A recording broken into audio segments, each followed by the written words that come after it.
अरे माधव एक अमीर घर का लड़का है और उसे किसी चीज की क्या कमी है।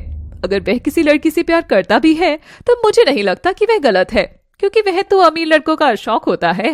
ये तुम क्या बोल रही हो? ये कोई शौक नहीं है। किसी की जिंदगी खराब करना कोई शौक नहीं हो सकता। वह माधव को एक चाटा मारता है। मुझे घिन आती है तुझे अपना बेटा बोलते हुए। तुझे मानवी से शादी नहीं करनी थी तो क्यों मुझे कहा कि तू मानवी को पसंद करता है? अगर मुझे एक बार बोला होता, मैं तेरी पसंद की लड़की से ही तेरी शादी करा देता। पिताजी, मैंने माँ को बोला था कि मैं किसी लड़की को पसंद करता हूँ, लेकिन माँ ने मुझे ये कहकर चुप करा दिया कि वो लोग बहुत गरीब हैं। शादी के रिश्ते को अमीरी या गरीबी से नहीं तोला जाता। ये तो एक पवित्र रिश्ता होता है, प्यार का पवित्र रिश्ता, जो 7 फेरों के बाद और पक्का हो जाता है। लेकिन तूने इस रिश्ते को शर्मसार किया है।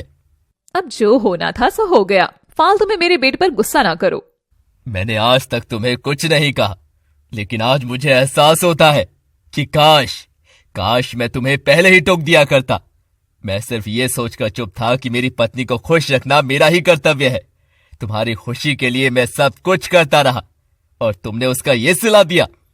जब तुमने मुझसे शादी की थी तो क्या था हमारे पास? हम लोग भी गरीब थे। क्या तुम भूल गई सब? अगर आज माधव की जगह हमारे घर में कोई लड़की होती और उसके साथ ये सब होता तो तुम्हें कैसा लगता? शायद तुम्हें तब समझ आता कि एक लड़की की जिंदगी से खेलना क्या होता है। ससुर मानवी की तरफ देखकर बोला, बेटी, मैं अपने किए पर बहुत शर्मिंदा हूं। मैं तुझसे माफी मांगने के काबिल भी नहीं हूं। फिर भी यदि तू मुझे माफ कर सकती है तो माफ कर देना। मैंने इन दोनों की बातों में आकर इस नादान बच्ची को मैं यहां पर ले आया। अगर मुझे पता होता कि इसकी जिंदगी के साथ ऐसा खिलवाड़ होने वाला है तो मैं कभी भी इसको घर की दहलीज पर कदम तक नहीं रखने देता। पिताजी, मुझे तुमसे कोई शिकायत नहीं है। तुमने वही किया जो एक पिता को करना चाहिए था। शायद मेरी ही किसी जन्म का ये पाप होगा जो मुझे ऐसे लड़के से शादी करनी पड़ी जो इतना गिरा हुआ है। अपनी जबान को लगाम दो मानवी, तुम हद से ज्यादा बढ़ती जा रही हो। हद से ज्यादा तो मैं अब बढ़ूंगी। मानवी आगे बढ़कर माधव को बहुत तेज तमाचा मारती है और वहां से जाने लगती है।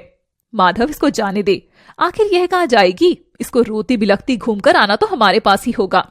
अब मैं इससे इस चाटे का बदला लूंगी।